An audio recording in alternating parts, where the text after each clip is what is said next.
नमस्कार दोस्तों, राम राम सा स्वागत है आपका एक नए टॉपिक के साथ। आज का जो टॉपिक है वो नैनो टेक्नोलॉजी है। ये टेक्नोलॉजी जो साइंस एंड टेक्नोलॉजी जो अपना सिलेबस में आता है उसका एक हिस्सा है नैनो टेक्नोलॉजी। टेक्नोलॉजी से रिलेटेड मैं एक लेक्चर पहले बना चुका हूँ स्पेस टेक्नोलॉजी का। आज ये दूसरा लेक्चर है एंड इसे मैं केटी सीरीज में भी शामिल करने वाला हूँ। नैनो टेक्नोलॉजी नाम सुना ही होगा काफ़ी बार। इसका जो आरएस में जो सिलेबस है अपना, वो मैं आपको एक बार बोल के बता देता हूँ। आरएस मेंस एग्जाम का जो सिलेबस है उसमें लिखा हुआ है नैनो तकनीकी संकल्पना तथा उसके अनुप्रयोग कॉमा भारत का नैनो मिशन। इस तरीके से अपने आरएस एग्जाम में सिलेबस है। सेम टू सेम इसी तरीके से इसका आईएएस मेंस में भी सिलेबस है। अब देखो, नैनो टेक्नोलॉजी के पहले मैं आपको 5 मिनट में एक ओवरव्यू दे देता हूँ कि नैनो टेक्नोलॉजी है क्या। ठीक है, उसके बाद में हम आपको स्क्रीन पर ले जाएंगे और आपकी साइड में स्क्रीन लगा के जो मैं पूरा पूरा पढ़ाने वाला हूँ वो पूरा पढ़ाऊंगा। 1 घंटे के आसपास इस लेक्चर में लगने वाला है और इस लेक्चर का पीडीएफ नीचे डिस्क्रिप्शन में आप डाउनलोड कर लेंगे, वहाँ से डाउनलोड कर सकते हैं। कुछ एक इमेजों का उपयोग किया है तो आप वहाँ से डाउनलोड कर लेना और साथ साथ में नोट्स बनाना चाहें तो नोट्स बना भी लेना। ओके, शुरू करता हूँ। नैनो टेक्नोलॉजी एक शब्द है, नैनो एंड टेक्नोलॉजी। नैनो तकनीकी, नैनो का हिंदी में कोई वर्ड नहीं है, नैनो ही बोलेंगे। ठीक है, नैनो का अगर कार आपने नाम सुनी होगी, नैनो कार। नैनो कार उसे इसलिए बोला था क्योंकि उस समय सबसे छोटी एंड सबसे सस्ती कार बनाने की कोशिश की गई थी, जबकि उसका नैनो लेवल से कोई रिलेशन नहीं था। ठीक है, एक छोटी सी 5 मिनट में समरी देता हूँ नैनो टेक्नोलॉजी की, उसके बाद हम अपना चलते हैं सिलेबस के हिसाब से टॉपिक वाइज। ओके, सन 1959 की बात है। एक वैज्ञानिक थे, वैज्ञानिक रिचर्ड फेनमैन।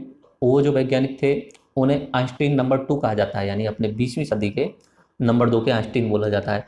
उन्होंने एक भाषण दिया था और उस भाषण का नाम था देयर इज ए प्लेंटी, का नाम था there is plenty of room at the bottom.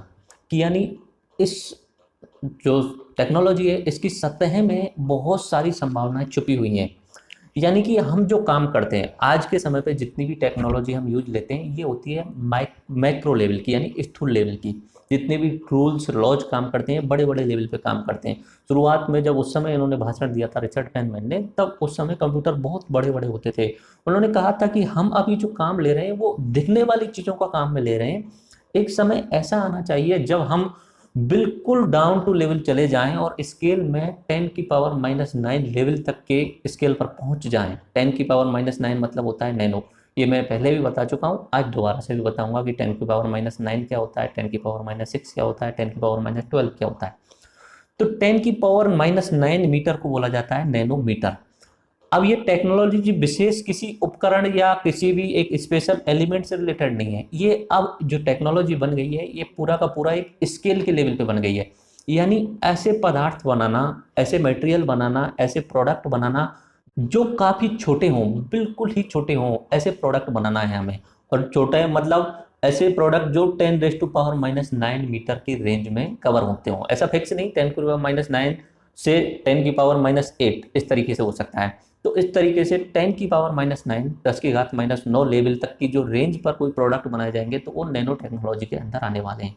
इसमें कोई स्पेशल डिपार्टमेंट नहीं है, इससे फायदा सबको होने वाला है। मेडिकल डिपार्टमेंट को फायदा होने वाला है, इंडस्ट्रियल डिपार्टमेंट को फायदा होने वाला है, टेक्सटाइल इंडस्ट्री को फायदा होने वाला है, एनवायरमेंट को फायदा होने वाला है, पोल्यूशन कम होने की संभावनाएं भी है, बहुत सारे इसके यूजेस भी हैं। तो ये होता है नैनो टेक्नोलॉजी। सीधा सीधा अर्थ ये हुआ कि 10⁻⁹ इस लेवल पर किसी भी नए उत्पाद को बनाना नैनो टेक्नोलॉजी कहलाता है। ओके, तो अब मैं अभी आपको अपने आईपैड स्क्रीन पर ले चलता हूं। आपकी राइट साइड में, इस साइड में मैं आपको आईपैड स्क्रीन लगा देता हूं और क्या क्या पढ़ने वाले हैं ये हम देखते हैं।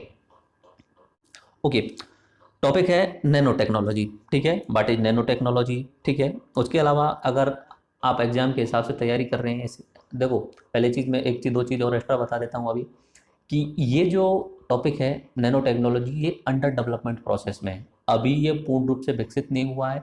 इसकी एक तरीके से मान सकते हो घोषणा तो उस समय हुई थी 1959 में रिचर्ड फेनमैन के द्वारा, लेकिन उसके बाद में धीरे धीरे छोटी छोटी खोजें हुई हैं। अभी तक इसकी इनिशियल स्टेज भी नहीं आई है, मैं तो ये कह सकता हूँ अभी इसका 10% पोटेंशियल भी नहीं खोजा गया है।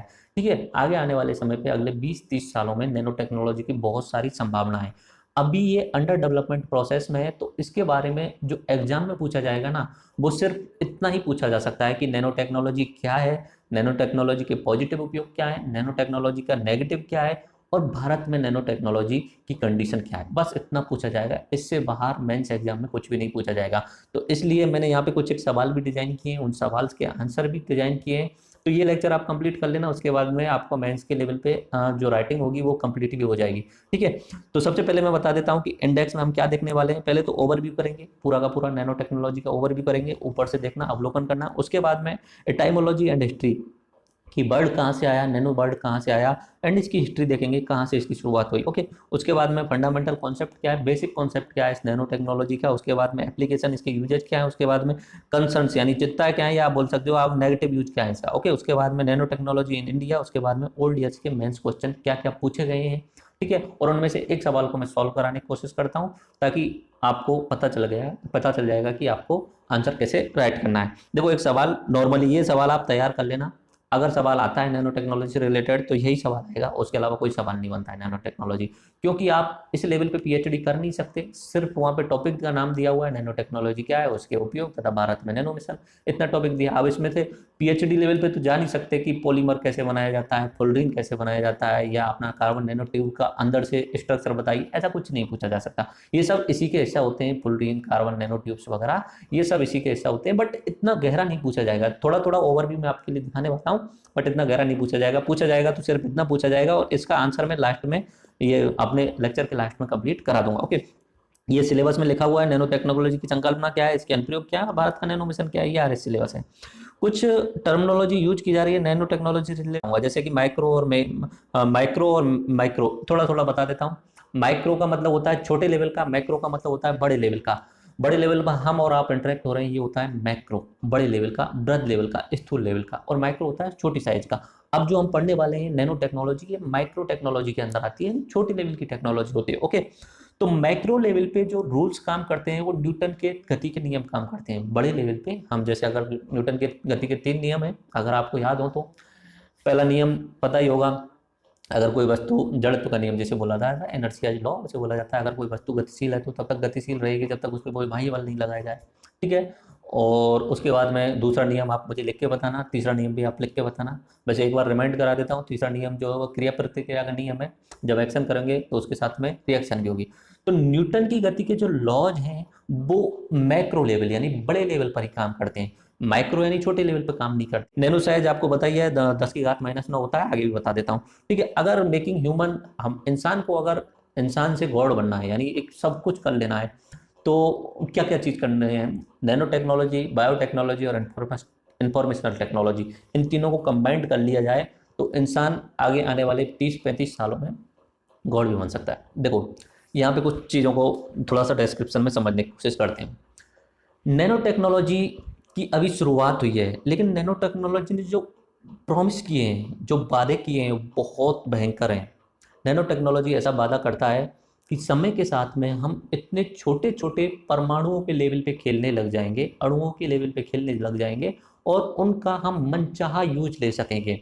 अभी जैसे कि ह्यूमन बॉडी के ऊपर लेते हैं, मेरे शरीर के अंदर कहीं पे कोई बीमारी हो गई, या कहीं किसी व्यक्ति के कैंसर हो गया, तो अब कैंसर के इलाज के लिए हमें जेनरिक या बड़े लेवल पे दवाई देनी पड़ती है, और वो शरीर के अंदर जाती है। अब हमें क्या करना है, आगे 15-20 सालों में क्या करना है, हमें नैनो टेक्नोलॉजी खोज करनी है। नैनो टेक्नोलॉजी खोज लिया यानी एटॉमिक लेवल पे पहुंच गए। एटॉमिक लेवल पे वही 4 या 5 एटम्स लिए, और उन एटम्स में बायो इंजीनियरिंग का यूज करते हुए एंड इंफॉर्मेशन टेक्नोलॉजी का यूज करते हुए उन्हें कोडिंग कर दिया, और फिक्स बता दिया कि वहां जाकर के, शरीर के अंदर जाकर के, उसी जगह पे जाके आपको हीलिंग करनी है, उपचार करना है, या जो वायरस है उसको खत्म करना है। तो वो अगर शरीर के अंदर देंगे तो वो कोडिंग के थ्रू उसी जगह पे जाएगा और वहां उसी वायरस को मारेगा। इस तरीके से बिल्कुल कटिंग एज टेक्नोलॉजी है, जिसे बोल सकते हो बहुत ही शार्प टेक्नोलॉजी है। अगर ये नैनो टेक्नोलॉजी की जो संभावनाएं दिखाई जा रही हैं साइंटिस्ट के द्वारा, अगर ये संभव हो जाती हैं, तो मेरे हिसाब से इंसान को भगवान बनने से कोई नहीं रोक सकता। उसमें तो ये भी सिस्टम है कि आपकी हड्डियों को इतना मजबूत बनाया जा सकता है, हड्डियों को इतना मजबूत बनाया जा सकता है कि कोई कितना भी बार करे, हड्डियों पे कोई फर्क नहीं पड़ने वाला है। आपकी बीमारी छोटी से छोटी हो या बड़ी से बड़ी हो, सेकंड्स के अंदर सही की जा सकती है, क्योंकि उसमें इंफॉर्मेशन टेक्नोलॉजी, बायोटेक्नोलॉजी और नैनो टेक्नोलॉजी, तीनों चीज़ों को उन्होंने कंबाइंड कर दिया। और जो दवाई दी जा रही है आपके शरीर के अंदर, वो भी रोबोटिक्स दवाई होंगी, रोबोटिक्स मेडिसिन होंगी, और शरीर के अंदर जाके उसी वायरस पे हमला करेंगी जो आपको नुकसान पहुंचा रहा है। उसके अलावा किसी दूसरे वायरस या अपनी कोशिका को नुकसान पहुंचाने वाली नहीं है। अभी जो हम दवाई लेते हैं वो एक तरीके से जेनरिक दवा लेते हैं, वो सारे के सारे शरीर के अंदर की जाती हैं। ठीक है। तो ये प्रोमिसेस बहुत ज़्यादा है नैनो टेक्नोलॉजी की। नैनो टेक्नोलॉजी की एक प्रोमिस ये भी होती है हाइड्रोफोबिक एंड हाइड्रोफिलिक सरफेस है। हाइड्रोफोबिक सर्विस का मतलब हुआ सरफेस का मतलब हुआ जल विकर्षी सतह। मान लीजिए आपकी बाइक है, मोटरसाइकिल है, उस मोटरसाइकिल पर या कार पर धूल के कण और पानी के कण के कारण वहां पे क्या हो जाती है, गंदगी हो जाती है। अब क्या कर रहे हैं वैज्ञानिक, ये करने की कोशिश कर रहे हैं कि हम एटॉमिक लेवल पर काम करने लग जाएं। 10⁻⁹ एटॉमिक लेवल। एटॉमिक लेवल का मतलब एक बार दोबारा से समझ लीजिए। नैनो का मतलब होता है 10⁻⁹ और जो अपना एटम होता है परमाणु, परमाणु के बारे में पहले भी बता चुका हूं, एक बार दोबारा सुन लीजिए।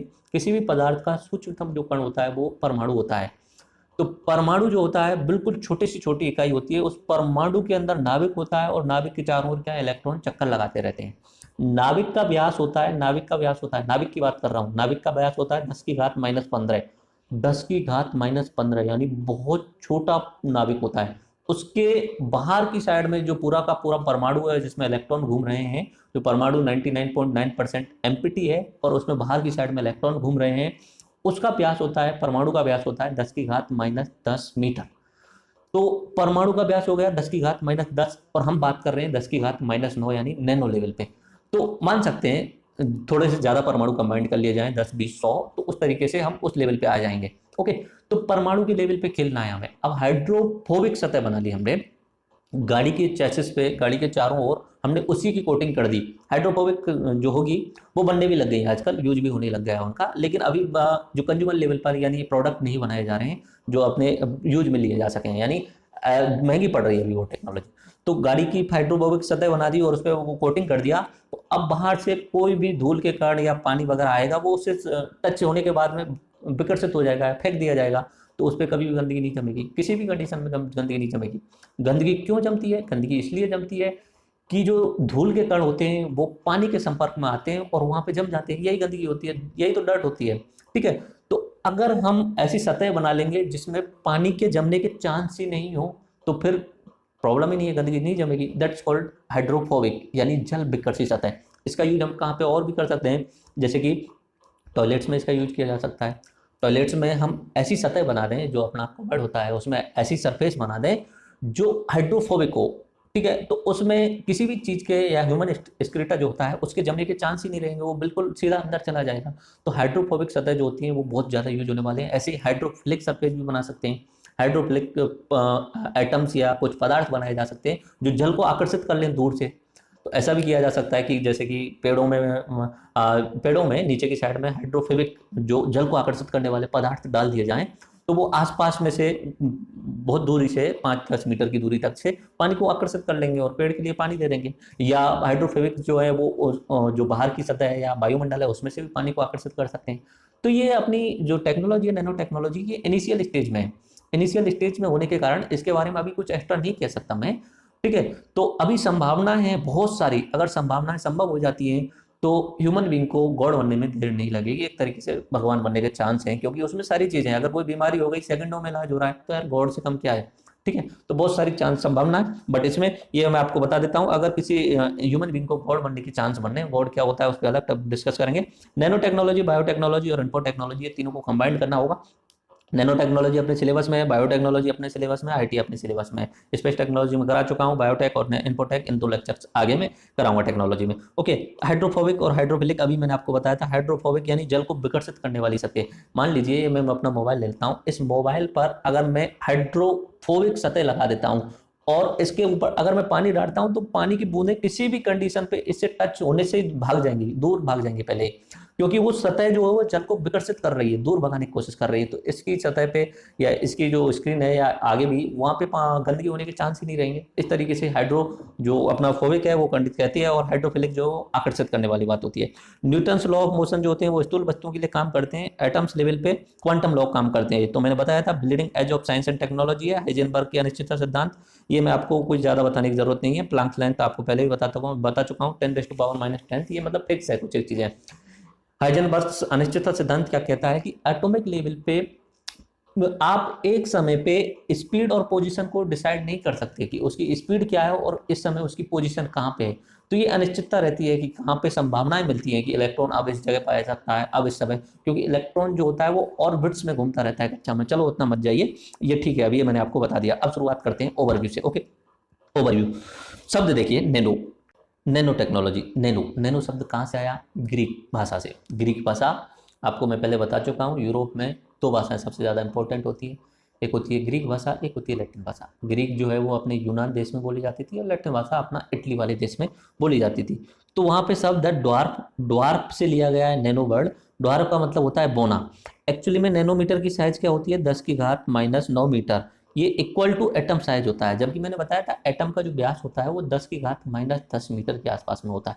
तो मान ले सकते हैं रफ टफ उतना ही साइज में हो रहा है, ठीक है। तो nano technology refer to work with individual atoms, एक एक एटम के साथ हमें खेलना है आगे, ठीक है। तो playing with the basic blocks of the nature, हमें नेचर के बेसिक ब्लॉक जो है वो एटम्स के साथ खेलना है, ये संभावनाएं है अभी, ठीक है। अभी इसका एक पूर्ण रूप से मैं बोल रहा हूँ कि इसका अभी तक सिर्फ और सिर्फ 10% के आसपास हम पहुंच पाए नैनो टेक्नोलॉजी में, उससे आगे नहीं पहुंच पाए। ओके, अब सुनिए इसकी कहानी कैसे चलती है। 29 दिसंबर 1959 की बात है। एक वैज्ञानिक है रिचर्ड फेनमैन, इन्हें आइंस्टीन नंबर 2 भी कहा जाता है।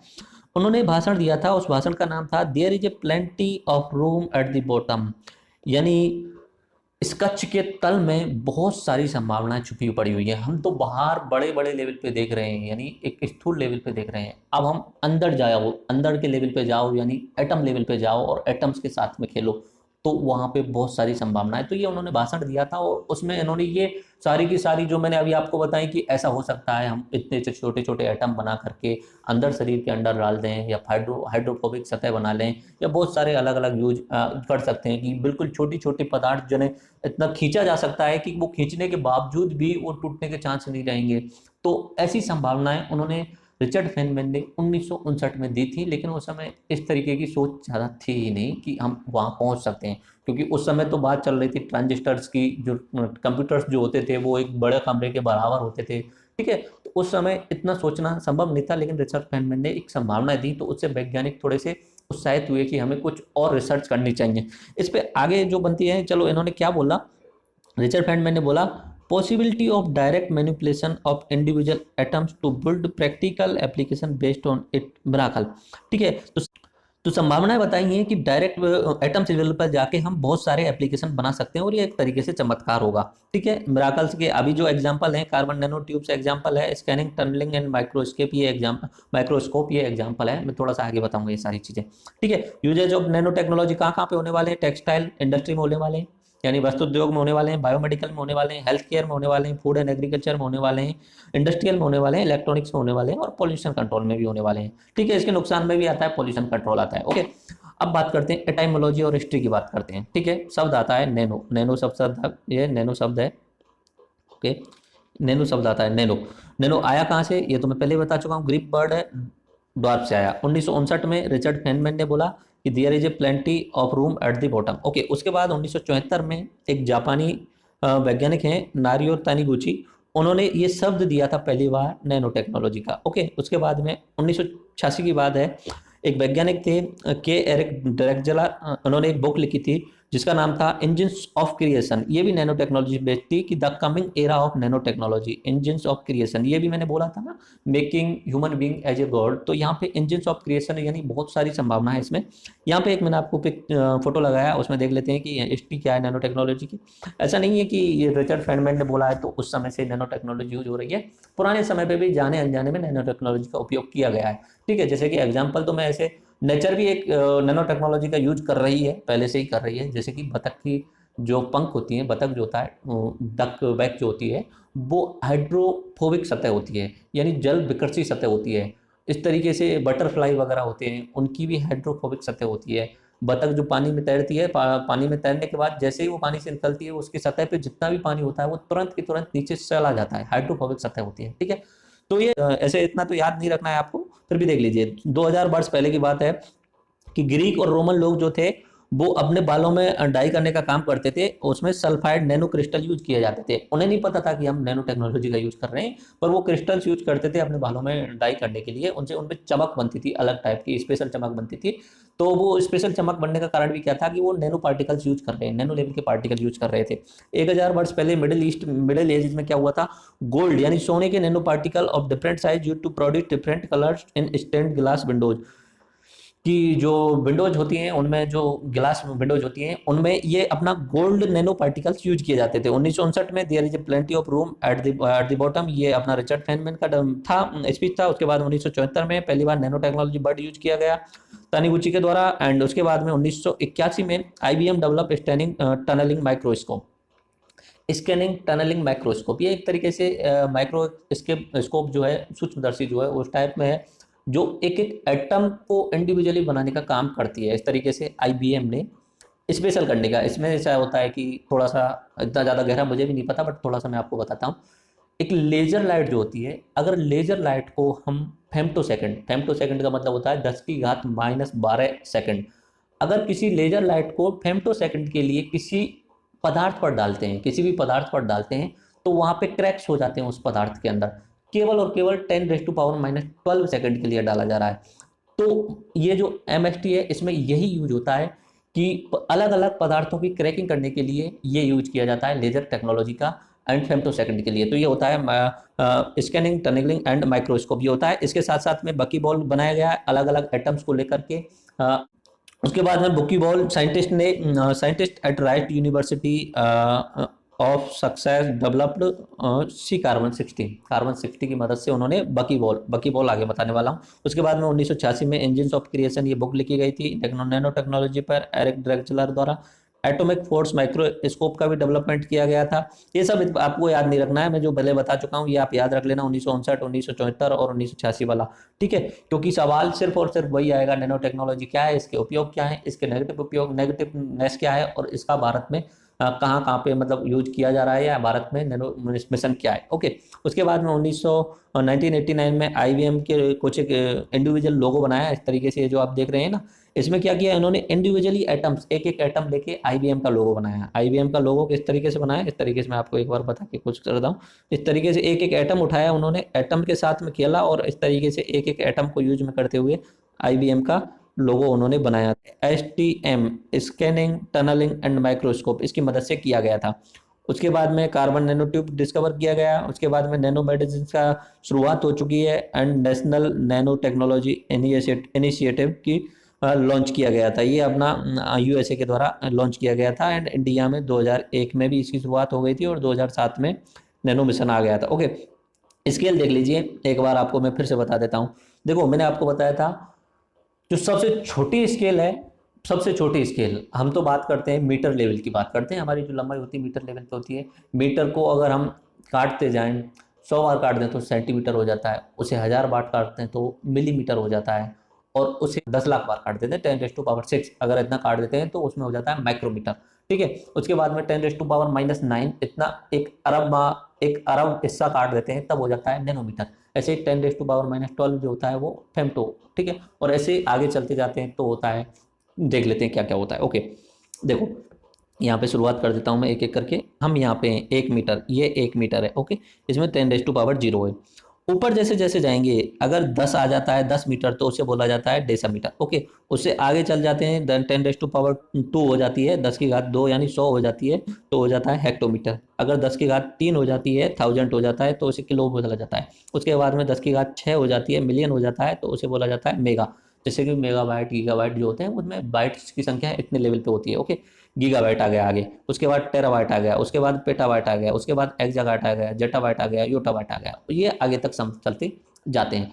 तो यूनिवर्स की स्केल का तो कोई अनुमान नहीं है कितना बड़ा हो सकता है, लेकिन नेगेटिव में मैंने आपको बताया था 10⁻⁻35 प्लांक कांस्टेंट है ये। प्लांक ने बताया था कि इससे छोटी कोई वस्तु नहीं हो सकती, और 10⁻⁻35 भी बहुत बहुत ज़्यादा छोटी हो जाएगी, उसकी कल्पना करना संभव नहीं है। ओके, अब नेगेटिव साइड में चलते हैं। अगर हम 1 मीटर को 10 भागों में बांट देते हैं तो वो हो जाता है डेसीमीटर, यानी 10⁻⁻1। अगर 1 मीटर को हम 100 भागों में बांट देते हैं, 10⁻2 भागों में बांट देते हैं तो हो जाता है सेंटी। अगर उसे 10⁻³ यानी 1000 भागों में बांट देते हैं तो मिली हो जाता है, ओके। अगर उसे हम 10⁻⁻⁶ यानी मिलियंथ भाग में बांट देते हैं तब हो जाता है माइक्रो। उसके बाद में अब अगर हम बिलियंथ भाग में बांट देते हैं, 10⁻⁻12 9 में बांट देते हैं तो हो जाता है वो नैनो। ओके, उसके बाद में 10⁻12 जो होता है वो होता है पिको। उसके बाद में 10⁻15 होता है वो फेमटो होता है। उसके बाद में एट्टो होता है, जेप्टो होता है और योक्टो होता है, ये आप देख लेना। बट यहाँ पे मैं बोल रहा था फेमटो जो होता है, फेमटो 10⁻15 होता है। एंड पीको जो होता है 10⁻12 होता है। और नैनो जो होता है 10⁻9 होता है। माइक्रो जो होता है वो 10⁻6 होता है। मिली जो होता है 10⁻3। तो ये आपको पता होना चाहिए इस तरीके से। ओके, आगे चलते हैं, नॉर्मली एग्जाम्पल्स में देख लेते हैं। ये आपके सामने एग्जाम्पल है कि अगर एक एटम है, ठीक है, तो वो जो होता है, अगर नैनो स्केल का पैरामीटर ले लेते हैं तो एक नैनोमीटर का मतलब होता है कि एक ग्लूकोज का मॉलिक्यूल, एक ग्लूकोज का मॉलिक्यूल जो होता है वो एक नैनोमीटर पे होता है। अगर 10 नैनोमीटर की बात की जाए तो एंटीबॉडी होता है। अगर 100 नैनोमीटर की बात की जाए तो वायरस की साइज होती है। उसके बाद में 1000 नैनोमीटर की बात की जाए, 10⁻³ यानी 1000 नैनोमीटर की बात की जाए तो बैक्टीरिया की साइज होती है। अगर 10⁻⁴ की बात की जाए तो कैंसर सेल होता है इतने के बीच में।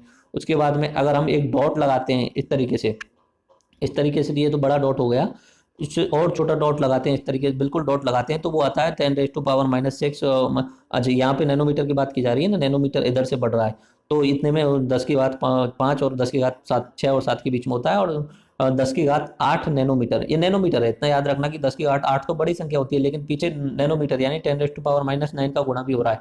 ठीक है, तो ये टेनिस बॉल होती है इतनी साइज में। ओके, और एटम जो होता है 10⁻⁻1 नैनोमीटर होता है, यानी नैनोमीटर की तुलना करते हुए बनाया जा रहा है सारा का सारा स्केल। इतना ज़्यादा ध्यान नहीं देना है, बस आपको समझ लेना है कि नैनोमीटर कितने छोटे लेवल की बात होती है। नैनोमीटर का यूज करके आप क्या क्या बना सकते हो, रोबोट्स बना सकते हैं, बिल्कुल माइक्रो लेवल्स के रोबोट्स बनाए जा सकते हैं। आप ऐसा भी कर सकते हो, आपने एक ड्रोन बनाया है छोटे छोटे अणुओं को यूज करते हुए और ड्रोन में छोटा सा केमिकल बीपन भी लगा दिया। नैनो टेक्नोलॉजी लेवल पे आप कुछ भी बना सकते हो अगर ऐसा संभावनाएं होने लग गई तो। ओके, डेफिनेशन और ये सारी चीजें हम पहले देख चुके हैं, एक बार और दोबारा से बोल देता हूँ इंग्लिश में definition. Nano technology is manipulation of matter on A atomic, molecular and super molecular scale. इतने छोटे लेवल पे हमें यूज करना है मैनिपुलेशन ऑफ मैटर, मैटर का जो है वो विखंडन करके टेक्नोलॉजी यूज करना है। हिंदी में बोल देता हूँ पूरा, ये आप याद कर सकते हैं, रट सकते हैं, किसी भी तरीके से आपको ये करना है। ये जो मैंने लिखा हुआ है यहाँ पे, ये आपके मेंस में आंसर राइटिंग में काम आने वाला है। देखो, नैनो टेक्नोलॉजी जो मोर इंपॉर्टेंट चीज थी वो तो मैंने डायरेक्टली बता दी। अब आपको आंसर राइटिंग करनी है, कैसे भी करनी है। मैंने पहले ही बोला था कि इसमें आप पीएचडी नहीं कर सकते। मैं आपको स्पेस टेक्नोलॉजी का A to Z समझा सकता हूँ, बायोटेक्नोलॉजी का भी बहुत कुछ हद तक समझा सकता हूँ, इंफॉर्मेशन टेक्नोलॉजी समझा सकता हूँ। जब लेकिन कोई टेक्नोलॉजी पूर्ण रूप से डेवलप नहीं हुई है तो उसका बेसिक मैं कैसे समझा सकता हूँ, मतलब उसकी क्या क्या हो चुकी है वो कैसे बता सकता हूँ। मैंने बताया नैनो टेक्नोलॉजी केवल केवल 10% यूज होने लगी अभी तक। तो नैनो टेक्नोलॉजी अभी फ्यूचर में संभावना है। अभी वैज्ञानिक खोज रहे हैं कि हम एटॉमिक लेवल पे पूर्ण रूप से कैसे यूज करें, एटम्स के साथ कैसे खेलना शुरू करें। अभी तक खेला नहीं जा रहा है, अभी तक कोशिश की गई है, एक दो जगह थोड़ा थोड़ा बनाया गया है लेकिन अभी पूर्ण रूप में नहीं होने पाया है। तो नैनो टेक्नोलॉजी पे जो बेसिक चीजें वो बता चुका, अभी आपको आंसर राइट करना है, आपको आंसर लिखना है बेंच में। तो ये जो मैंने लिखा हुआ है इस तरीके से आप कैसे भी याद कर लेना, वैसे समझ में आ जाएगा सारी चीजें, मैं वो बोलता चलता हूँ। नैनो टेक्नोलॉजी किसी पदार्थ को परमाणविक और आणविक पैमाने पर नियंत्रित करने का अध्ययन है, जिसमें गणना मीटर के अरब में यानी ट्रिलियंथ, अरब जो होता है वो ट्रिलियंथ हिस्सा होता है, अरब में हिस्से में नैनो टेक्नोलॉजी नैनोमीटर में की जाती है, यानी 10⁻⁹ इतने लेवल पे की जाती है। यह रसायन विज्ञान और इंजीनियरिंग का मिला जुला स्वरूप है। रसायन विज्ञान भी है और इंजीनियरिंग भी है। तो केमिकलिंग भी यूज की जाएगी एंड इंजीनियरिंग भी, यानी कुछ ना कुछ तो डिजाइन करना पड़ेगा, तो इंजीनियरिंग यूज की जाएगी। वर्तमान में स्वास्थ्य, पर्यावरण, कृषि, खाद्य सुरक्षा से संबंधित चुनौतियों ने इस तकनीकों को महत्व प्रदान कर दिया है। संभावनाएं बहुत सारी बन रही है कि ऐसा ऐसा हो सकता है। तो निम्नलिखित कारणों से 21वीं सदी की महत्वपूर्ण तकनीकी है। अपना IAS में 2015 में यही सवाल था कि नैनो टेक्नोलॉजी 21वीं सदी की सबसे महत्वपूर्ण तकनीकियों में से एक है, क्यों, समझाइए। तो इसमें दो तीन मैंने यहाँ पे कारण लिखे हुए हैं। नैनो स्तर पर पदार्थ में क्वांटम इफेक्ट कार्य करने लगता है, जिससे अनेक गुणों एवं व्यवहार में परिवर्तन आ जाता है। तो हम स्पेशल टाइप के प्रोडक्ट बना सकते हैं क्योंकि उस समय क्वांटम इफेक्ट काम कर रहा है, न्यूटन्स के लॉ काम नहीं कर रहे हैं, क्वांटम लॉ काम कर रहे हैं। तो वहां पे जो पदार्थ बनने वाले हैं वो स्पेशल पदार्थ होने वाले हैं। अभी जैसे कि एग्जांपल मैंने आपसे सुना होगा, मजबूत पदार्थ होता है एक ग्रेफाइट जो होता है। ग्रेफाइट की एक छोटी सी नोक पे, एक टिप पर ग्रेफाइट की अगर हम एटॉमिक लेवल पे जाके ग्रेफाइट बनाए तो उसकी टिप पर हम इतना वजन रख सकते हैं, एक पूरा का पूरा पुल रख सकते हैं, तो भी वो टिप जो है वो टूटेगी नहीं, बिल्कुल छोटी सी छोटी टिप। तो मतलब जो पदार्थ बनेंगे उसकी खास बात ये होगी वो स्ट्रांग भी होंगे एंड रेजिलियंस भी होंगे, यानी लचीलापन भी होगा और मजबूती होगी, दो चीज़ होंगी। जितने भी पदार्थ बनने वाले हैं इस टेक्नोलॉजी यूज करते हुए, उनमें लचीलापन है और मजबूती है। मजबूती बहुत ज़्यादा है, छोटे से भी पदार्थ पर आप कितना भी भार रख दो क्विंटल्स का या और ज़्यादा भी भार रख देंगे तो भी नहीं टूटने वाला है। और उनमें लचीलापन इतना ज़्यादा है कि उसे खींचते जाओगे तो आप 500 मीटर खींच दो, 1 किलोमीटर तक खींच दो, वो छोटी सी वस्तु को खींचते ही जाओगे आप। इस तरीके से लचीलापन होता है उसमें। ओके, तो ये बहुत सारे संभावनाएं आगे बताई जा रही हैं। हमारे शरीर की कई मूलभूत संरचनाएं नैनो स्तर पर कार्यरत होती हैं, जैसे कि डीएनए, हीमोग्लोबिन इत्यादि। तो बीमारियों की पहचान एवं रोकथाम, औषधि विज्ञान में अनुसंधान इत्यादि कार्यों में नैनो तकनीकी ज़्यादा प्रभावी होगी। उसी लेवल पे हम काम करेंगे जहाँ पे हीमोग्लोबिन या आरबीडी सेल्स खराब हो गए हैं, तो उसी लेवल की डिकोडिंग करते हुए हम रोबो मेडिसिन अंदर भेजेंगे और वो उसी जगह पे वो इफेक्ट करने वाले हैं, वही दवाई, और पूरे शरीर पे इफेक्ट नहीं करेंगी, वहाँ पे जो वायरस है उसी को खत्म करने वाली है। नैनो स्तर पर पदार्थ की सतह क्षेत्रफल उसी द्रव्यमान के बड़े स्तर के पदार्थ से ज़्यादा होता है, जिससे उसकी अभिक्रियाशीलता बढ़ जाती है। ठीक है, तो इसकी रिएक्शन जो है वो बढ़ जाती है। यहाँ पे मैंने हिंदी में ये लिखा हुआ है, ये आप खुद देख लेना, इसमें से आप पूरा पीडीएफ जो है नीचे मिल जाएगा, वहाँ से आप खुद देख लेना। आगे मैं बात करता हूँ, कुछ एक शब्द यहाँ पे मैंने यूज किए हैं, carbon nano tubes, nano medicals, STM, ठीक है, स्कैनिंग, टनलिंग, उसके अलावा माइक्रोस्कोप, इसके बाद cluster sand, buckyball, Feynman speech and Moore's law. ठीक है, तो इनके बारे में थोड़ा थोड़ा बात करते हैं। फेनमैन स्पीच, फेनमैन ने क्या बताया था कि there is a plenty at the bottom of the room and हमें आगे आने वाले समय पे एटम्स के साथ, इंडिविजुअली एटम्स के साथ खेलना है, ये उनका स्पीच था। मूर्स लॉ बोला जाता है। इंटेल के को फाउंडर थे। इंटेल जो आप अपना मोबाइल यूज करते हैं उनमें ज़्यादातर इंटेल का, कंप्यूटर में भी इंटेल का चिप आती है, माइक्रो प्रोसेसर आता है। तो इंटेल के को फाउंडर थे, उन्होंने एक रूल दिया था। ये कोई प्रकृति का रूल नहीं है, ये बस उन्होंने प्रेडिक्शन की थी, संभावना है भविष्य में ऐसा हो सकता है। उन्होंने संभावना की थी कि हर 2 साल में जो आप किसी भी पदार्थ पे या चिप पे जो ट्रांजिस्टर लगा रहे हो वो हर 2 साल में डबल हो जाएंगे, हर 2 साल में। जैसे कि 1975 में एक मीटर के एरिया पे 100 ट्रांजिस्टर लगाए जा रहे थे, तो 1977 आते आते 1 मीटर के एरिया पे जो है वो 200, उसके बाद में 1979 आते आते 400, मतलब हर 2 साल में वो डबल होने वाले हैं। तो ये मूर्स का लॉ था। ये जो आप देख रहे हैं चित्र, ये अपना फुलरीन मैंने आपको बताया था, कार्बन 60 जो होता है उसके बारे में।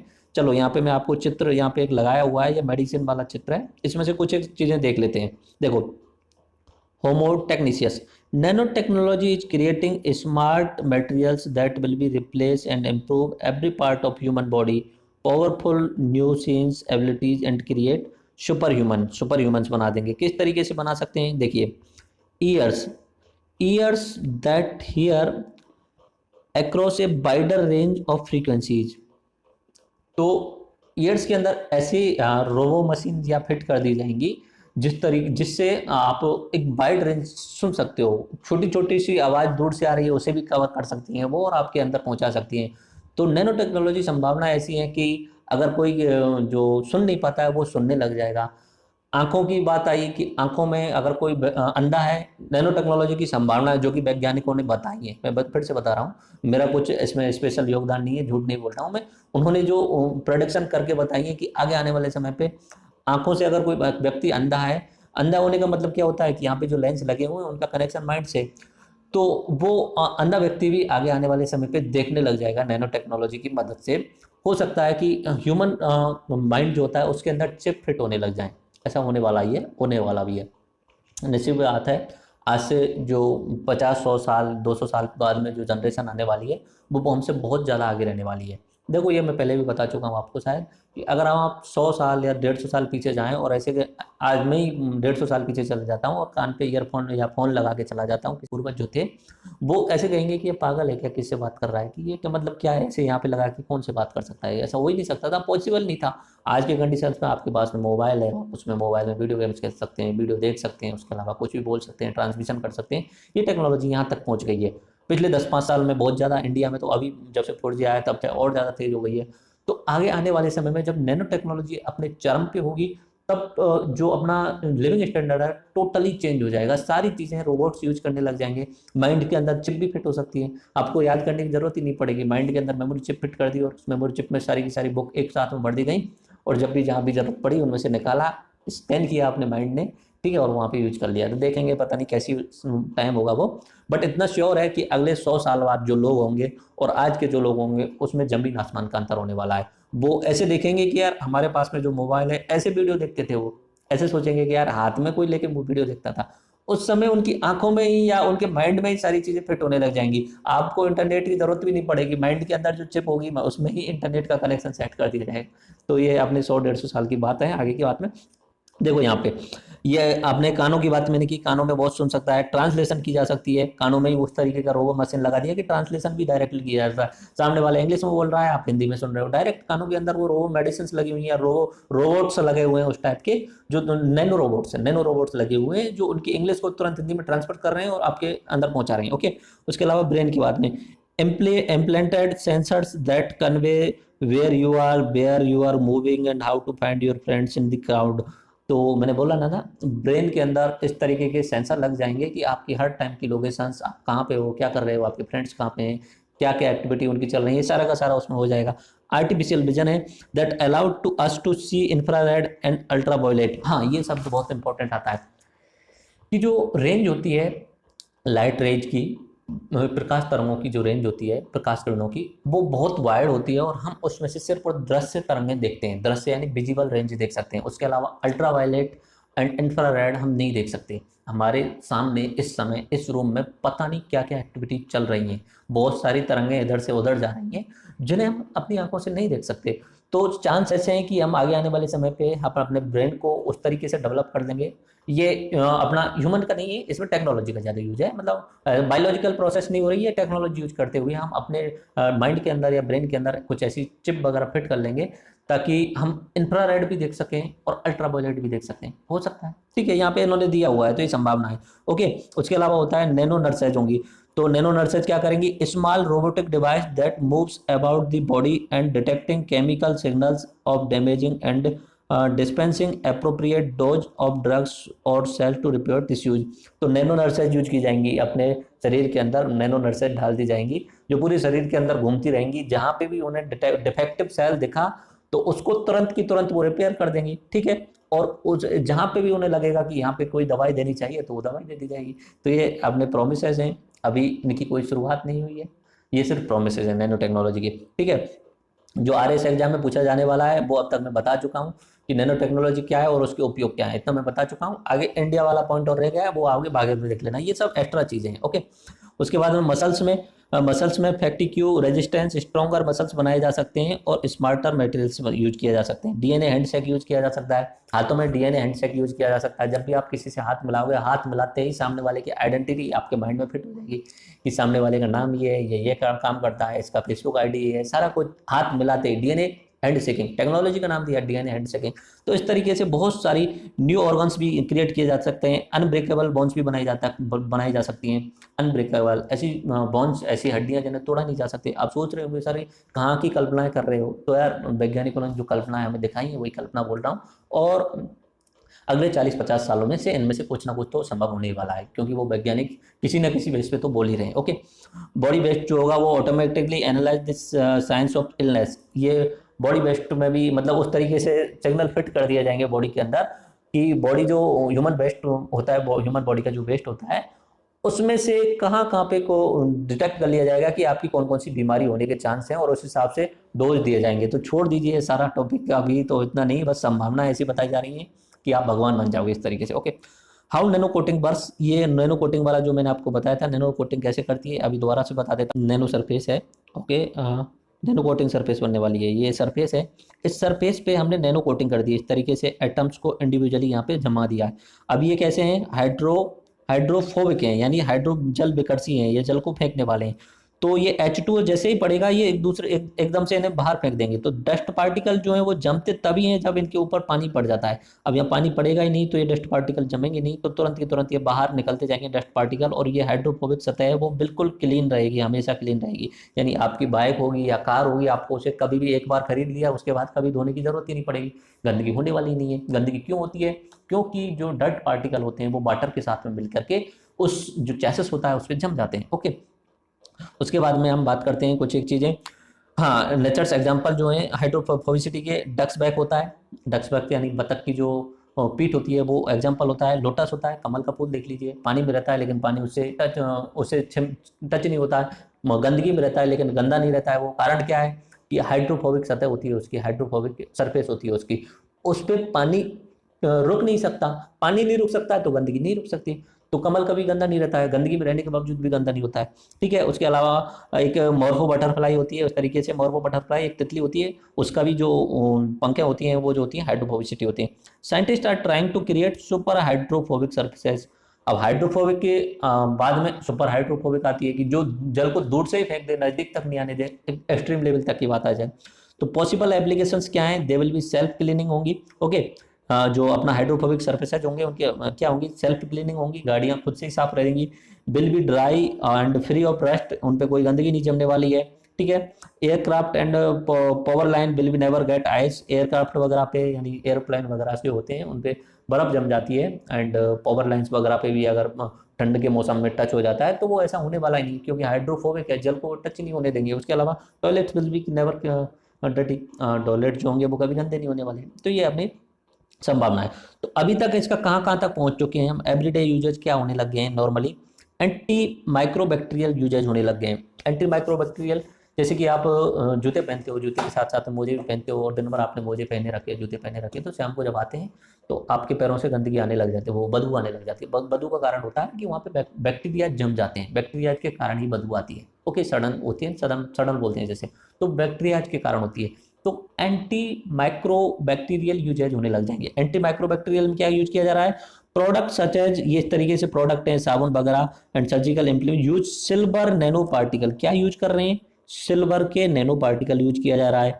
तो इससे क्या होगा, माइक्रो जो अपना बैक्टीरिया है वो जमेंगे नहीं, जो बैक्टीरिया है वो जमने वाले नहीं है शरीर पे। हमने सोप यूज कर लिया, जैसे कि सिल्वर वाला, सिल्वर नैनो पार्टिकल वाला सोप यूज कर लिया, साबुन से नहा के चले गए तो हमारे शरीर पे नैनो पार्टिकल्स लग गए। अब जो जैसे कि पसीना वगैरह तो ठीक है, एक अलग पोजीशन आती है, निकलना चाहिए, बट जो बैक्टीरिया जमते हैं शरीर के अंदर वो एंटी बैक्टीरियल, जो सिल्वर कोटिंग हुई है शरीर पे साबुन के कारण, उसके कारण बैक्टीरिया नहीं जम पाएंगे, तो शरीर में बदबू नहीं आने वाली है किसी भी कंडीशन में। ओके, तो एंटी माइक्रोबैक्टीरियल यूज शुरू हो चुके हैं इसके। ठीक है, इस तरीके के सोप वगैरह बनने लग गए हैं, इस तरीके के अपना सॉक्स बनने लग गए, जो राब वगैरह बनने लग गए। सन स्क्रीन्स क्या होता है कि कुछ एक ऐसे चश्मा जो होता है उसकी स्किन पर कोटिंग कर दी जाती है, स्पेशली किसकी कोटिंग की जाती है, टाइटेनियम डाइऑक्साइड और जिंक डाइऑक्साइड के नैनो पार्टिकल की। नैनो पार्टिकल ध्यान रखना, नैनो पार्टिकल होते हैं, वो छोटे छोटे लेवल के पार्टिकल होते हैं, उनकी कोटिंग कर दी चश्मे के ऊपर। तो अब वो क्या करते हैं कि बाकी किरणों को तो आने देते हैं, अल्ट्रावायलेट रेंज की जो किरणें आती हैं उन्हें रोक देते हैं, उन्हें रिफ्लेक्ट कर देते हैं, तो ये उसका यूज होने लग गया सन स्क्रीन का। ओके, तो ये क्या करते हैं, एब्जॉर्ब कर लेते हैं यूवी रेज को, ताकि आपको नुकसान नहीं होता है। तो इसमें क्या यूज किया जा रहा है, टाइटेनियम डाइऑक्साइड और जिंक ऑक्साइड के नैनो पार्टिकल यूज किए जा रहे हैं। क्लॉथ्स पे क्या किया जा सकता है, सिल्वर पे एंटी माइक्रो, सिल्वर के अगर क्लॉथ पे सिल्वर का नैनो पार्टिकल लगा दिया जाए, चांदी का नैनो पार्टिकल लगा दिया जाए क्लॉथ्स पे, तो एंटी माइक्रोबैक्टीरियल हो गए, तो कपड़े गंदे ही नहीं होंगे, कभी भी गंदे नहीं होंगे, क्योंकि उनमें ना तो कोई बैक्टीरिया जमने वाला है ना बदबू आने वाली है, तो एंटी माइक्रोबैक्टीरियल हो गए। तो मैंने बताया था क्लॉथ्स में इसका यूज होने वाला है। सिलिका यूज कर दिया तो वाटर रेप्लिकेंट हो जाएंगे, पानी नहीं जमने वाला है उसमें। उसके अलावा TiO2 जेन यूज कर दिया तो क्लॉथ जो होंगे वो अल्ट्रावायलेट को ऑब्जर्व करने वाले होंगे। मैंने बताया था ना अभी, TiO2 क्या होता है, टाइटेनियम डाइऑक्साइड और जिंक ऑक्साइड नैनो पार्टिकल। ठीक है, एंटी आइसेटिक, इस तरीके से क्लॉथ्स पे भी बहुत सारे यूज किए जा सकते हैं। स्पोर्ट इक्विपमेंट क्या हो सकता है, जैसे टेनिस का रैकेट होता है तो उसको स्ट्रेंथ और रेजिलियंट देने के लिए, यानी मजबूती और ताकत देने के, मजबूती और लचीलापन देने के लिए हम नैनो पार्टिकल्स के टेनिस का रैकेट बना सकते हैं, जो बहुत तो ज़्यादा मजबूत होंगे, उसके साथ में वो लचीले भी हैं। ठीक है, तो ये हम स्पोर्ट इक्विपमेंट भी बना सकते हैं। Sport equipment such as tennis rackets and bicycles are sometimes built using nano materials including carbon nano tubes. तो इनमें यूज जो का किया जाता है, कार्बन नैनो ट्यूब्स का यूज किया जाता है, कार्बन नैनो ट्यूब्स का यूज किया जा सकता है। The nano tubes improve strength and durability and decrease weight, इससे वजन भी कम हो जाता है, उनकी ताकत भी बढ़ जाती है, लचीनापन भी बढ़ जाता है। Titanium nano particles can also be used, इस तरीके से हो सकते हैं। Okay, application of nano particles एक बार देख लेते हैं, एप्लीकेशंस क्या है दोबारा से देख लेते हैं। बाकी तो पहले राइटिंग करने का कैसा है वो आप बता ही चुका हूँ, कहाँ कहाँ पे एप्लीकेशंस हैं यही इसमें बात करने वाला हूँ, किस किस क्षेत्र में नैनो पार्टिकल का यूज कहाँ कहाँ पे होने वाला है, टेक्सटाइल में होने वाला है, बायोमेडिकल में होने वाला है, हेल्थ केयर में होने वाला है, फूड एंड एग्रीकल्चर में होने वाला है, इंडस्ट्रियल सेक्टर में होने वाला है, इलेक्ट्रॉनिक सेक्टर में होने वाला है, एनवायरमेंट में और रिन्यूएबल एनर्जी, इन सारे सेक्टर्स में होने वाला है। तो ये आप जो डायग्राम जो मैंने यहाँ पे बनाया हुआ है, फ्लो चार्ट जो बनाया हुआ है, उसे याद कर सकते हैं। जब भी वहाँ पे आप आंसर राइटिंग में लिखें तो इस तरीके का फ्लो डायग्राम भी बना सकते हैं किसी साइड में, कि नैनो पार्टिकल के यूज जो होने वाले हैं हेल्थ सेक्टर में होने वाले हैं, बायो सेक्टर में होने वाले हैं, उसके अलावा अपना इंडस्ट्रियल, टेक्सटाइल, इलेक्ट्रॉनिक्स, इन क्षेत्रों में होने वाले हैं। ओके, एक सवाल जैसे मैं अभी पहले बता रहा था, उस सवाल को मैंने यहाँ पे राइट भी कर दिया है। When can a real revolution in nanotechnology happen? तो नैनो टेक्नोलॉजी में रियल एवोल्यूशन जो क्रांति है वो कब आने वाली है? तो नॉर्मली अभी तो मैंने आपको बताया था कि 10% के आसपास यूज हुआ है अभी तक, तो आगे धीरे धीरे बढ़ता जाएगा, क्योंकि उस समय नैनो पार्टिकल्स की मात्रा बढ़ती जाएगी, नैनो पार्टिकल नैनो लेवल पे खेला जाने लग जाएगा। तो संभावनाएं तो बहुत कुछ बता दिया कि making God out of human, एक इंसान में से गॉड बनने की संभावना बता चुका हूँ, क्योंकि जब हड्डियाँ ही मजबूत कर दी, बीमारियों को सही करने का पूरा नैनो नर्सेज अंदर डाल दी, ठीक है, नैनो चिप माइंड के अंदर लगा दी, ईयर्स के अंदर अपना नैनो ईयर्स लगा दिए या रोबोट्स लगा दिए, तो एक तरीके से सारी सुविधाएं हो गई उसमें। बट ये कब संभव होने वाला है? तो ये संभव होने वाला है पहली बात तो ये नैनो टेक्नोलॉजी का और आगे अगले 10-15 सालों में, क्योंकि मूर्स का लॉ जो है वो सबसे इंपॉर्टेंट है। जैसे जैसे टेक्नोलॉजी कैसे चेंज हो रही है कि मूर्स के लॉ ने कहा था हर 2 साल में जो ट्रांजिस्टर्स की संख्या है किसी भी पदार्थ पर जो यूज किया जाता है चिप वगैरह पर, वहाँ पे हर 2 साल में वो डबल होने वाली है। तो ये जो मूड्स के लॉ के साथ साथ में टेक्नोलॉजी भी चेंज होने वाली है, और हम जब नैनो टेक्नोलॉजी, बायोटेक्नोलॉजी और इंफॉर्मेशन टेक्नोलॉजी तीनों को कंबाइंड कर देंगे तो मान सकते हो आप गॉड बन गए हो। नैनो टेक्नोलॉजी क्या करेगा? सेल्फ हीलिंग करेगा और सेल्फ असेंबलिंग करेगा। सेल्फ हीलिंग स्वयं से उपचार कर लेगा, शरीर में कोई भी गड़बड़ी हो गई, अंदर नैनो नर्सेज डली हुई है, वो खुद से उपचार कर देंगी। सेल्फ असेंबलिंग, कहीं पे भी नया कुछ प्रोडक्ट बनाना है तो नैनो जो रोबोट्स होंगे वो सेल्फ असेंबलिंग कर देंगे। बायोटेक्नोलॉजी क्या करेगा? सेल्फ रेप्लिकेटिंग, ये बायोटेक्नोलॉजी का हिस्सा है। ओके, आईटी क्या करेगा? सिस्टम्स, जो इंफॉर्मेशन टेक्नोलॉजी है, will give systems at molecular level. तो इस तरीके से हम क्या होंगे? इंटेलिजेंस हो जाएगा, उसके बाद में एवोल्यूशन हो जाएगा और एवोल्यूट हो जाएगा और एडोप्टिव हो जाएगा, यानी एक तरीके से हम गॉड बन जाएंगे। ओके, इंडिया का नैनो टेक्नोलॉजी के फैक्ट्स आप देख लेते हैं, क्या है इंडिया के नैनो टेक्नोलॉजी के फैक्ट्स। ठीक है, फिर मैं बार बार मैं बोल रहा हूँ कि नैनो टेक्नोलॉजी हम पीएचडी नहीं कर सकते। क्यों नहीं कर सकते ये भी मैं आपको बता चुका हूँ।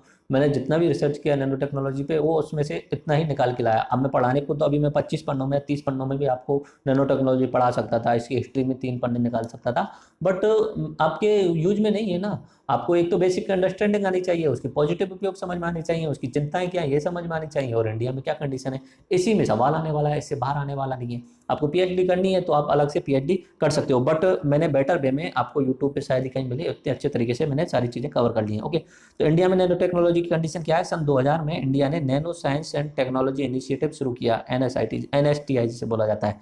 ठीक है, इसे शुरू किया गया था department of science and technology के तहत। तो 2001 में क्या शुरू किया? Nano science and technology initiative. तो इनिशियली जो बजट था वो सिर्फ 6 करोड़ था। शुरुआत में जो बजट दिया गया था नैनो टेक्नोलॉजी के लिए 6 करोड़ था, और 11th 5 ईयर प्लान था, उसमें जो बजट था अपने department of science and technology के लिए वो 20,000 करोड़ के आसपास था, बट वो डाटा आपको याद नहीं करना है। ठीक है, तो इंडिया में ये बन चुका है NSTI होगा, NSTI, IT गलत लिख दिया मैंने, NSTI होगा, nano science and technology initiative की शुरुआत कर दी। अब आगे क्या किया जाए? 2007 में नैनो मिशन की शुरुआत की गई। तो नैनो मिशन में क्या करना है? मल्टी डायमेंशनल डेवलपमेंट प्रोग्राम शुरू किए गए, बहुआयामी क्षमता वाले निर्माण कार्यक्रम शुरू किए गए। अब नैनो मिशन में अनेक कार्यक्रम हो, जैसे नैनो विज्ञान केंद्र, उत्कृष्टता केंद्र, संयुक्त संस्थान उद्योग परियोजनाएं, यानी इंस्टीट्यूशंस एंड इंडस्ट्री का लिंकेज, इंस्टीट्यूशंस में रिसर्च एंड डेवलपमेंट हो तुरंत की तुरंत, उसके बाद में उसका कंज्यूमर लेवल पे प्रोडक्ट बनाने के लिए इंडस्ट्री में उस डिजाइन को भेज दिया जाए। तो संयुक्त संस्थान एवं उद्योग परियोजनाएं, इंस्टीट्यूशंस एंड इंडस्ट्री, संस्थान एवं उद्योग परियोजनाएं साथ साथ में काम करनी चाहिए। यहाँ पे रिसर्च एंड डेवलपमेंट हो, डिजाइन बने, डिजाइन को तुरंत इंडस्ट्री में भेज दिया जाए, इंडस्ट्री वहां से नया प्रोडक्ट बना के कंज्यूमर लेवल पे सप्लाई कर दे सके। अंतर्राष्ट्रीय सहयोग आदि कार्यक्रमों को सहायता प्रदान करने वाला है नैनो मिशन। और इंडिया में कुछ एक और एक्स्ट्रा चीज क्या हुई है?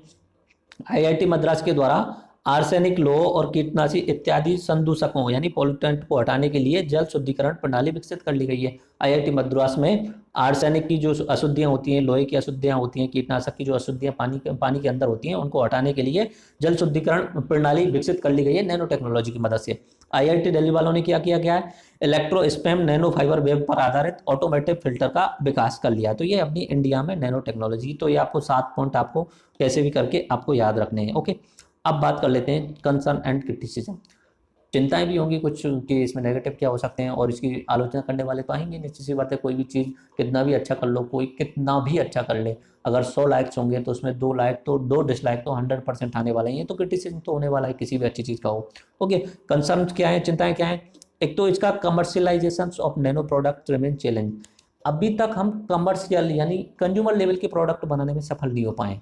लेबोरेटरी लेवल पे तो हम कर रहे हैं काम, लेकिन कंज्यूमर लेवल पे कोई प्रोडक्ट नहीं बना पाए हैं। उसके बाद में इमरजेंट टेक्नोलॉजी है, ये शुरुआत हो रही है, तो इसके लिए एक फ्रेमवर्क होना चाहिए, एक ढांचा होना चाहिए, सरकारों को मदद करनी चाहिए, लेकिन सरकार अभी उस तरीके से डिजाइन नहीं कर पाई है। इंडिया में अभी नैनो टेक्नोलॉजी को कंट्रोल करने के लिए कोई फ्रेमवर्क ही नहीं है, नैनो टेक्नोलॉजी का कोई फ्रेमवर्क नहीं है। ठीक है, जैसे कि अभी क्या करना चाहिए, एक स्ट्रेटजी बनानी चाहिए सही ढंग की, उसको इम्प्लीमेंट कराने के लिए पॉलिसी बनानी चाहिए और इंस्टीट्यूशंस खोलने चाहिए, इस तरीके के संस्थान खोले जाने चाहिए जहाँ नैनो टेक्नोलॉजी का विकास हो, लेकिन अभी है नहीं।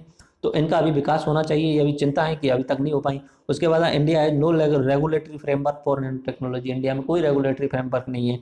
अननोन रिस्क भी है, छुपे हुए खतरे हैं, क्योंकि टेक्नोलॉजी का अभी पूर्ण परिणाम नहीं पता। अभी तक तो वैज्ञानिक जो बता रहे हैं कि ऐसा हो सकता है, ऐसा हो सकता है, हो सकता है उनमें से कुछ चीज़ें नेगेटिव भी चली जाए, बट अभी इसका अननोन रिस्क है इसके अंदर। हो सकता है कुछ देशों का संपूर्ण प्रभुत्व नैनो टेक्नोलॉजी पर हो जाए, ये इंपॉर्टेंट टॉपिक पॉइंट भी है।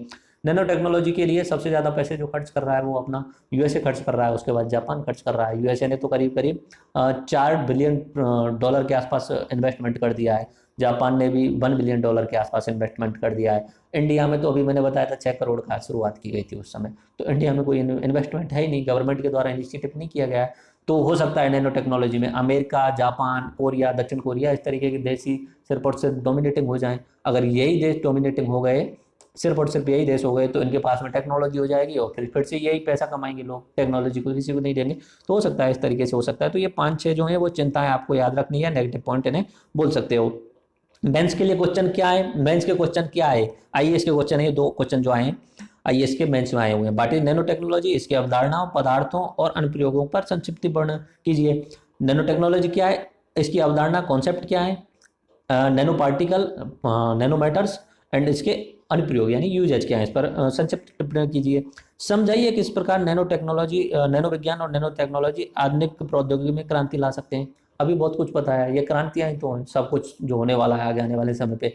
अंधा व्यक्ति देख सकता है, बहरा व्यक्ति सुन सकता है, हीलिंग हो सकती है शरीर के अंदर कहीं पे भी। ठीक है, उसके अलावा मैंने बताया हाइड्रोफोबिक सरफेसेस बनाई जा सकती हैं, इतने छोटे छोटे पदार्थ बनाए जा सकते हैं जिनकी ताकत, जो जिनमें मजबूती बहुत ज़्यादा है, उनमें लचीलापन बहुत ज़्यादा है। तो इसमें संभावनाएं बहुत ज़्यादा है, क्रांति ला सकता है अगर ये संभव हो गया। यहाँ पे मैंने लास्ट में एक आंसर लिखा हुआ है, नैनो तकनीकी से क्या समझते हैं, ये पूरा आंसर लिखा हुआ है, ये आपको राइट करना है पूरा का पूरा। जो सारी चीजें मैं ऊपर से बता चुका हूँ वही दोबारा से बताइए। नैनो तकनीकी से आप क्या समझते हैं, इसकी उपयोगिता क्या है, इसकी समस्याएं भी बताइए। देखो, नैनो टेक्नोलॉजी किसी पदार्थ को परमाणुक और आणविक पैमाने पर नियंत्रित करने का अध्ययन है, जिसमें गणना मीटर के अरब में, इसमें यानी नैनोमीटर 10⁻⁻⁹ मीटर में की जाती है। नैनो तकनीक में नैनो पैमाने के पदार्थों को मैनिपुलेट करके मनुष्य के लिए उपयोगी वस्तुओं के विकास की कोशिश की जाती है। ओके, परमाणु लेवल पे। ओके, इसके 2 तरीके होते हैं, 2 अप्रोच होती है, ऊपर से नीचे या नीचे से ऊपर, यानी टॉप टू डाउन या बॉटम टू अप। ये इस पर ज्यादा ध्यान नहीं देना, फिर भी आप समझ लीजिए। टॉप टू डाउन क्या होता है, इसमें माइक्रो स्ट्रक्चर पर यांत्रिक प्रक्रियाओं का प्रयोग करके नैनो संरचनाओं को खोजा जाता है। टॉप टू डाउन यानी यूनिवर्स ने जो बनाई हुई है उनको यूज करो। जैसे कि हमें पता है कि जो डक बैक है यानी बतख की जो पीठ है उसमें हाइड्रोफोबिक सर्विस है, तो उस बतख की पीठ जो डक बैक है उसको लीजिए, उसका अध्ययन कीजिए। टॉप टू डाउन यानी यूनिवर्स ने जो क्रिएट किया हुआ उसका अध्ययन करते हुए चलाओ।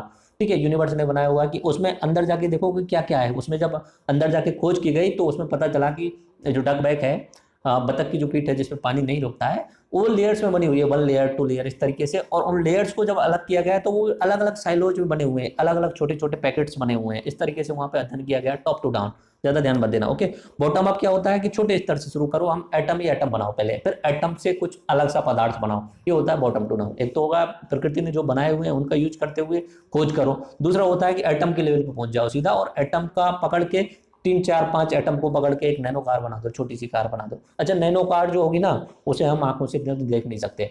अभी जो टाटा नैनो ने बनाई थी तो बहुत बड़ी कार थी, बहुत बड़ी कार थी, बट नैनो कार इसलिए बोला था, बाकी कारों की तुलना में छोटी थी। और नैनो शब्द उस समय फेमस चल रहा था, नैनो टेक्नोलॉजी, नैनो टेक्नोलॉजी, तो उन्होंने नैनो कार का नाम दे दिया। बाकी नैनो कार काफ़ी सस्ती है, अच्छी भी कार है, उसमें सब कुछ फैसिलिटीज आती हैं, बट वो पिट गई। क्यों पिटी? कारण यही था कि उसे जो उसकी सेलिंग की गई थी सस्ती कार के रूप में उसे बेचा गया था। तो नॉर्मली देखो उसमें कोई कमी नहीं है, बट कोई भी ह्यूमन बीइंग की मैं बात कर रहा हूँ, इंसान की यही होती है कि भले ही फैसिलिटी हो लेकिन सामने वाला ये नहीं कहे यार यार नैनो कार लेके डोल रहा है, ठीक है।